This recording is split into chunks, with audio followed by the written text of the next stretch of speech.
Good afternoon, Cross Timbers. Today is Friday, October 3rd. This is Texan TV News from Tarleton State University campus in Stephenville, Texas. I'm Shelbie Shaw. Here are today's top stories. In campus news, homecoming week is getting underway at Tarleton, and many organizations are preparing for the week's festivities. The fun begins Sunday with a lighting of the smokestack at 7 p.m. Most groups are beginning to prepare for their activities this coming week, but one group in particular began last week with the building of the famous LV Reisner bonfire. The Plowboy recruits have been working daily to prepare for one of the oldest homecoming traditions. Reporter Leanne Flores had the chance to go out to the site and talk to some of the recruits, as well as bonfire foreman Hayden Frederick. Check out all the work that they have done and what it really means to them. Bonfire 2014 here at Tarleton State University. The Plowboy organization is at the college farm right now, working on this behemoth of a bonfire that we're going to have next week. My name's Hayden Frederick. I'm the 2014 bonfire foreman. Some of my duties and jobs as foreman, I oversee everything bonfire, from where we got the brush to how tall it's going to be, how wide it's going to be. Then it translates right into where we get these pallets from, who delivers the pallets, make sure they're here on time, make sure everything goes as smoothly as possible. With bonfire, yeah, there's a lot of pros that come with it. With the foreman, there's a lot of pros, but there's a lot of cons that come with it as well. Some of the pros are, yes, I'm one of the few that get to light the bonfire whenever we do burn it down for the school next Friday night. But in turn with that, my stress level is through the roof right now, trying to balance school and make sure this thing gets built smoothly by our deadline in our allotted time. All right, so I want to be a Plowboy recruit because I want to be one of those guys that's just up in front of everyone, in front of the school, upholding their traditions and just getting everyone involved and being part of a big organization. And it means a lot to me to be out here working on bonfire because it's a big tradition that everyone around enjoys, and just working on it and being part of the school and helping out with everyone means a lot. And bonfire is one of the oldest, longest standing homecoming traditions here at Tarleton State University. So we're proud and honored to carry that tradition on for the school.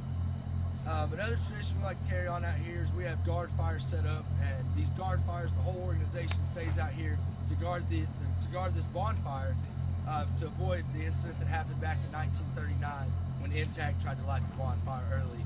But with that incident, the bonfire got its name as the LV Reisner Memorial Bonfire. What LV Reisner did that day in 1939, threw the 2x4 into the plane and made it crash before they could light the bonfire early. Something our organization likes to do, another tradition we like to carry on within ourselves, are these hard hats. This was made by my big last year when I was a recruit. You'll see them around campus, around bonfire if you're ever out here. We carry it on to symbolize our family trees within the organization, and we customize every hard hat, and we call them pots. We customize them because it's kind of something sentimental between us and our little brothers within the organization.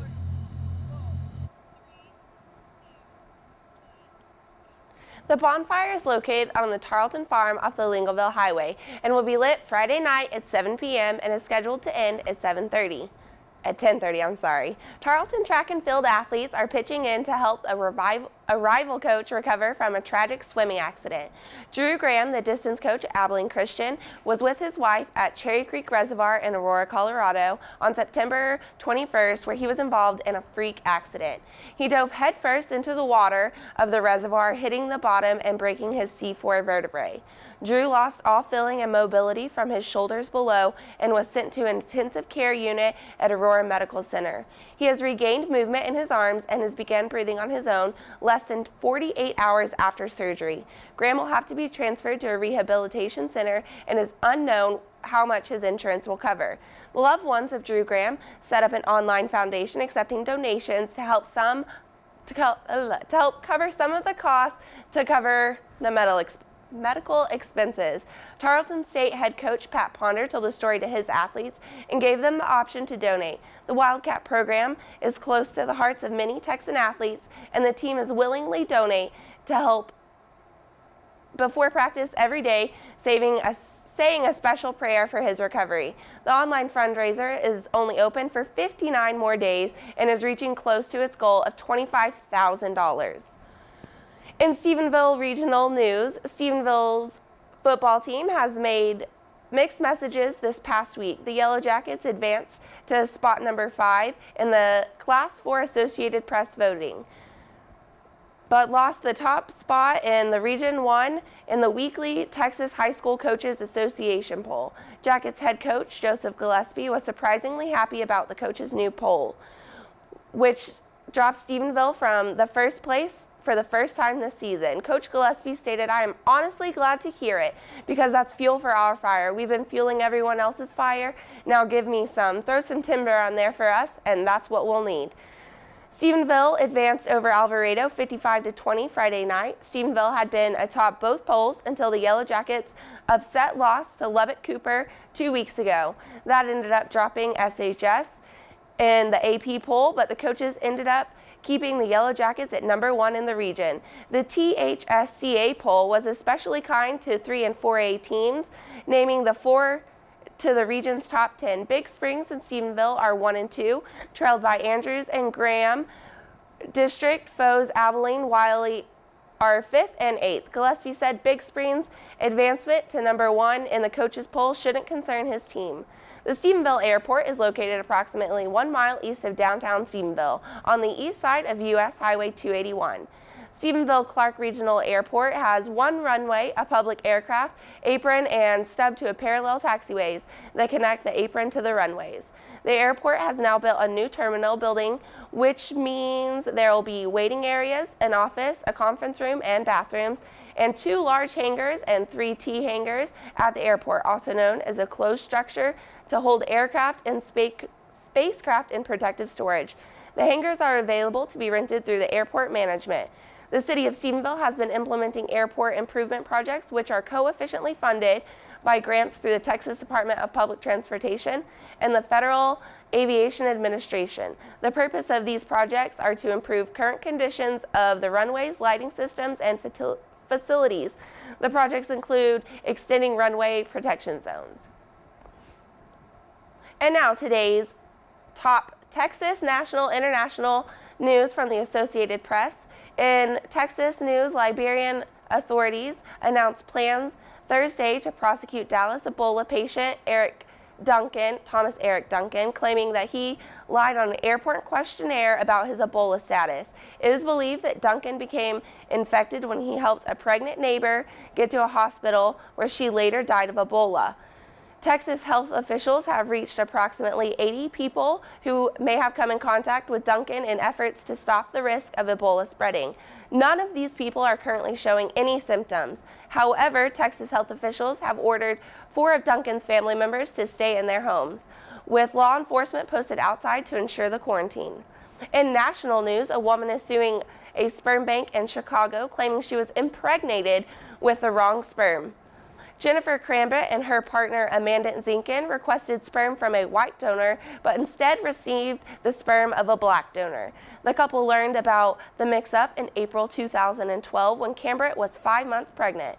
She called the sperm bank to reserve some more sperm from the same donor. Her partner Zinkin had hopes of carrying the child one day. Crambit says her excitement was replaced with anger, disappointment, and fear when she learned of the mistake with the donors. She had decided to sue the bank of negligence to prevent a repeat of the same mistake. According to the lawsuit, the sperm bank has no electronic record keeping or quality controls, which would have prevented the mistake altogether. The couple is concerned about raising their daughter in a predominantly white community and the unknown prejudices associated with race. Therapists recommend moving to a more racially diverse community.